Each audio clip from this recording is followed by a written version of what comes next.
We are still not 100% sure about what causes it, but some conditions are strongly associated with pseudotumor cerebri. For example, venous sinus thrombosis.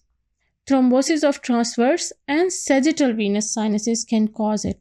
It could be a complication of otitis media or chronic mastocytitis, or the patients with procoagulant states can develop this condition.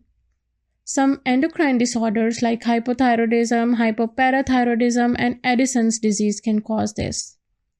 Chronic pulmonary diseases, chronic renal diseases, and very importantly, some medication like vitamin A analogs, tetracyclines, which are commonly used antibiotics, and oral contraceptive pills. Remember that withdrawal of steroids after long-term use can lead to pseudotumor cerebri.